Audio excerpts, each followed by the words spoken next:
अध्यक्ष महोदय, माझ्या मतदारसंघामध्ये मच्छीमारांचा एक जिव्हाळ्याचा विषय हा उपस्थित झालेला आहे।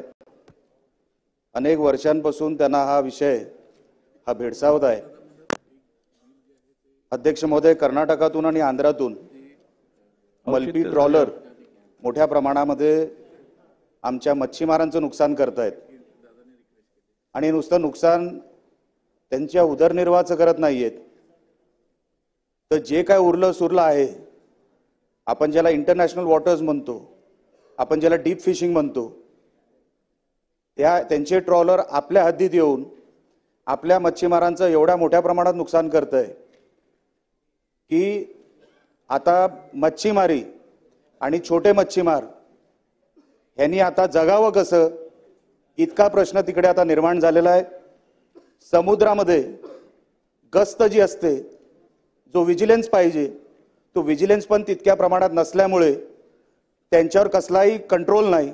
ते येतात कधी, जातात कधी, सगळे आमचे मच्छीमारांचं नुकसान करून निघतायत कधी, ह्याची गस्तच नाहीये, त्याच्यावर विजिलन्स नाहीये। कसाब जो आला होता की जेव्हा 26/11 घडलं होतं, ते समुद्राच्या मार्गाने आतमध्ये घुसले होते। साहेब, आपल्या समुद्राच्या मार्गाने आतमध्ये घुसल्यानंतर कसली गस्त आहे, कसलं विजिलन्स आहे? आपण मच्छीमारांचं जर संरक्षण करू शकत नाही तर आपण कोणाचं संरक्षण करणार आहोत?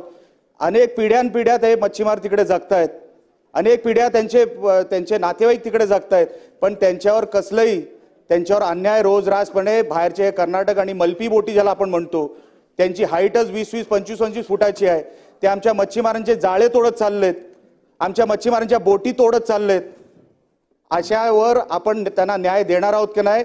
आज मुख्यमंत्री साहेब इकडे सभागृहात आहे, माझी विनंती आहे, हा अनेक वर्षांचा विषय, हा फक्त महिना-दोन महिन्याचा विषय नाहीये, अनेक वर्षांचा हा विषय आहे, तर आपण त्यांना न्याय देणार आहोत की नाही? मच्छीमार हा मोठा वर्ग आहे, फक्त माझ्या मतदारसंघातच नाही तर माझ्या जिल्ह्यातच नाही तर ही अख्खी कोकण किनारपट्टी मच्छीमारांचा हा जिव्हाळ्याचा विषय असल्यामुळे इंटरनॅशनल वॉटर्स मधून येणारे हे जे काही बाहेरचे आहेत, ह्या ज्या मल्पी बोटी आहेत, ह्या ज्या ट्रॉलर आहेत, ह्यांच्यावर आपण कधीतरी विजिलन्स लावणार आहे की नाही, गस्त आपण वाढवणार आहोत की नाही, आणि त्याच्यावरती आपण मच्छीमारांना न्याय देणार आहोत की नाही, हाच माझा विषय। धन्यवाद। गोपीचंद पडळकर जी। मच्छीमारांचा हा अख्ख्या किनारपट्टीचा विषय, आपण 2 मिनिटं फक्त ह्याच्यावर बोलावं। मच्छीमार खरोखरच न्यायासाठी वाट बघतात अनेक वर्षांपासून।